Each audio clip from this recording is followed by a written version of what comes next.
Dear colleagues, excellencies, before we conclude this session of the general debate, I would like to tell you that one delegation has requested to exercise the right of reply.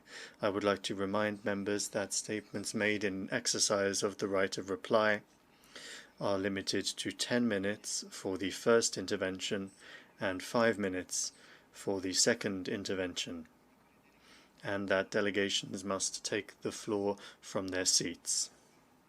I now give the floor to the representative of India.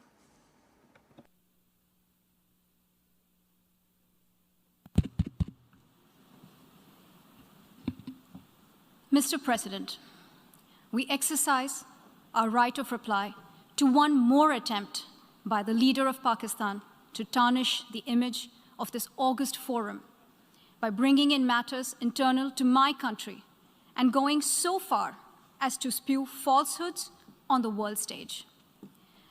While such statements deserve our collective contempt and sympathy for the mindset of the person who utters falsehood repeatedly, I am taking the floor to set the record straight.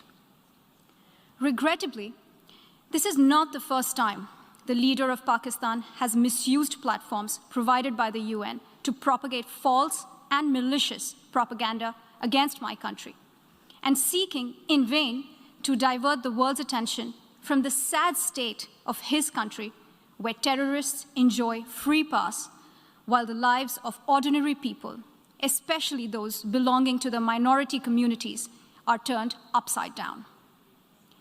Mr. President, member states are aware that Pakistan has an established history and policy of harboring, aiding, and actively supporting terrorists. This is a country which has been globally recognized as one openly supporting, training, financing, and arming terrorists as a matter of state policy.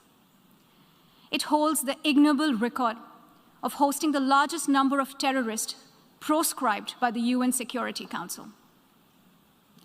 Mr. President, we marked the solemn occasion of the 20th anniversary of the 9/11 terror attacks just a few days back.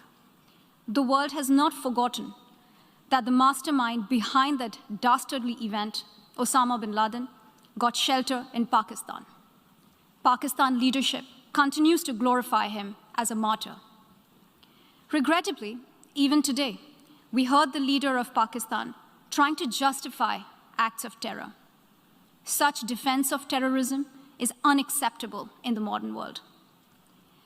We keep hearing that Pakistan is a victim of terrorism. This is the country which is an arsonist disguising itself as a firefighter. Pakistan nurtures terrorists in their backyard in the hope that they will only harm their neighbors.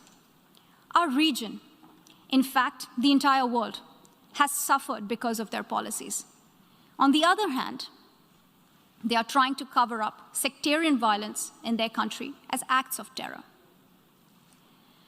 Mr. President, this is also the country that still holds the despicable record in our region of having executed a religious and cultural genocide against the people of what is now Bangladesh. As we mark the 50th anniversary this year of that horrid event in history, there is not even an acknowledgement, much less accountability. Today, the minorities of Pakistan, the Sikhs, the Hindus, the Christians, live in constant fear and state-sponsored suppression of their rights. This is a regime where anti-Semitism is normalized by its leadership and even justified. Dissenting voices are muzzled daily, and enforced disappearances and extrajudicial killings are well documented.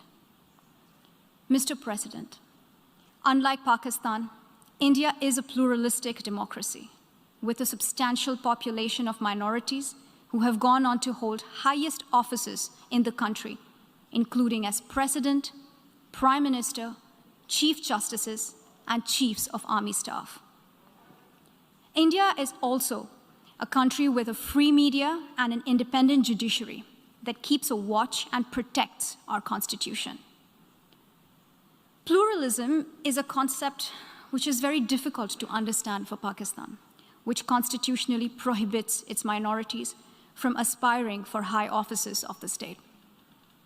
The least they could do is introspect before exposing themselves to ridicule on the world stage. Finally, Mr. President, let me reiterate here that the entire Union territories of Jammu and Kashmir and Ladakh were, are, and will always be an integral and inalienable part of India. This includes the areas that are under the illegal occupation of Pakistan. We call upon Pakistan to immediately vacate all areas under its illegal occupation. Mr. President, allow me to be categorical about India's position. We desire normal relations with all our neighbors, including Pakistan.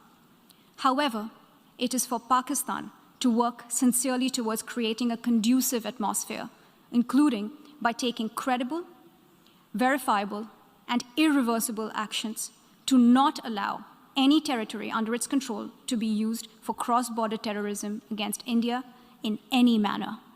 I thank you, Mr. President. I thank the distinguished representative of India, and I now give the floor for 10 minutes to the distinguished representative of Pakistan.